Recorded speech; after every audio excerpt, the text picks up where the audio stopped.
media pembelajaran. Oke, ketepatan media dengan tujuan pembelajaran yang pertama. Jadi ketika mengajar pasti kita punya tujuan, punya goals-nya. Sama ketika kita merencanakan pembelajaran, ketika kita menetapkan tujuan pembelajaran, pasti kita punya tujuan. Ini pembelajaran saya ini nanti arahnya kemana ya? Kalau intrakurikuler berarti CP-nya CP yang mana nih gitu ya. Nah, kita sesuaikan. Kalau di P5 berarti kita nanti medianya mengacu pada menjawab dimensinya. Kita menetapkan dimensi yang mana. Sehingga nanti terukur di situ. Medianya juga akan efektif ya penggunaannya. Baik menggunakan yang sederhana bahkan sampai hyper gitu ya. Oke. Yang kedua, pertimbangan juga kemudian memperoleh media. Kalau memang di daerah kita itu, kalau saya seneng melihat potensi di daerah juga. Misalkan daerahnya, nah kita di sekitar persawahan, ya optimalkan di sekitar pertanian itu ada bahan apa yang sudah kita dapatkan, ya kan? Kalau di jenjang PAUD itu ada namanya luspat, gitu ya. Bagian-bagian yang bisa kita dapatkan dari alam sekitar kita itu bisa digunakan untuk media pembelajaran sama. Di jenjang SD juga sama, SMP, SMA pasti banyak gitu.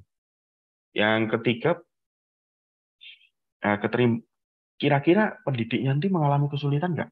Jadi jangan sampai kita menetapkan media, misalkan hypermedia. Hypermedia itu perpaduan antara audiovisual, connect dengan internet, ragamnya banyak sekali ya kan? Misalkan kita menggunakan kuis online gitu ya. Nah, menarik, tapi gurunya nggak bisa menggunakan, nah itu nanti jadinya juga lucu, ya kan? Muridnya paham, gurunya yang ganti nanti ndredeg di situ. Jadi harus disesuaikan dengan keterampilan kita juga di situ. Tapi dengan kegiatan malam hari ini, sedikit tidaknya kita nanti akan ini ya paham, wow ternyata media itu banyak banget. Saya tinggal pilih yang mana. Yang keempat, sesuai dengan kebutuhan anak. Nah, anak butuhnya di mana dan kemampuan anak juga dilihat juga, potensi di sarana prasarana kita juga harus dilihat juga di situ ya. Sehingga nanti semuanya keempat-empatnya ini mendukung.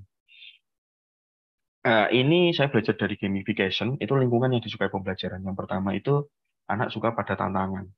Kemudian pembelajarannya menarik ya, visual, ada hubungannya dengan kontekstual. Kontekstual itu berarti memecahkan nggak dengan masalah saya ya sehari-hari. Itu nanti akan juga lebih mengena di situ. Kemudian anak suka step by step, ngelis. Kemudian ada emosi juga yang di situ.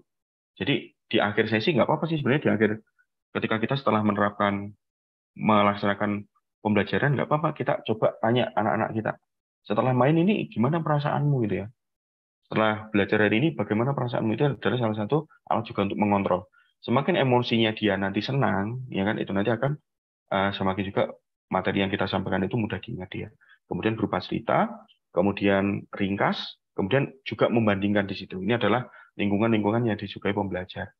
Nah, lingkungan ini nanti kalau bisa diterapkan oleh Bapak Ibu, ya untuk menuju ke pembelajaran yang bermakna nanti akan semakin mudah. Gitu.